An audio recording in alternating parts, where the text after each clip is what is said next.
আমার আজকের ভিডিও বড় মাকে নিয়ে। ধর্ম যার যার, বড় মা সব্বার। হ্যাঁ, ভয়েসটা দেওয়ার সময় আমি কিন্তু আউট অফ স্টেশন, তাই কোনোভাবে কোনো কিছু ত্রুটি হলে প্লিজ ক্ষমা করে দেবেন। গঙ্গা দর্শন করেই আমরা লাইন দিয়ে ফেলেছিলাম বড় মার মন্দিরে পুজো দেওয়ার জন্য।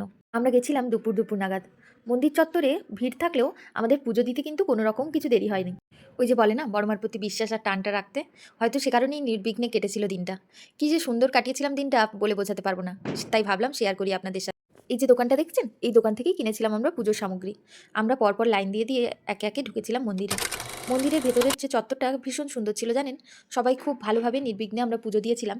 আর বড় মার কাছে গিয়ে আমি যে কী অদ্ভুত একটা টান উপভোগ করছিলাম, আপনাদের বলে বোঝাতে পারবো না। হয়তো আমার সাথে আপনারা অনেকেই একমত, কিন্তু জানি না কেন এক অদ্ভুত মায়ার টানে জড়িয়ে পড়েছিলাম সেই দিন। পুজো দিতেও আমাদের খুব একটা দেরি হয়নি, কারণ ঝটঝট করে নিয়েই ওনারা পুজো দিয়ে ফেলছিলেন। পুজো দেওয়া হয়ে গেলেও আমরা অনেকক্ষণ ধরে মায়ের মুখের দিকেই তাকিয়ে রয়েছিলাম। এত অপূর্ব সুন্দর লাগছিল মায়ের মুখখানি, আপনাদের বলে বিশ্বাস করুন বোঝাতেই পারছি না আমি। পুজোর পর আমরা চলে গিয়েছিলাম আরও একবার গঙ্গা দর্শনে। সেখানে দু একখানি ফটো নিয়ে আমরা চলে এসেছিলাম আমাদের ভুরিভোজ করতে। এই ছিল আমাদের খাবার দাবার, পোলাও এবং আলুর দম। দমদমে স্টেশনের ধারে বেশ কয়েকটি দোকান আছে, সেখানেই খেয়েছিলাম আমরা। আর দামগুলোও ছিল জানেন তো একেবারে সাধ্যের মধ্যে। আর আমি মনে করি ঘোরার সঙ্গী যদি ভালো হয় তাহলে ঘোরাটাও হয় জবরদস্ত, তাই না? সব শেষে এই যে আমরা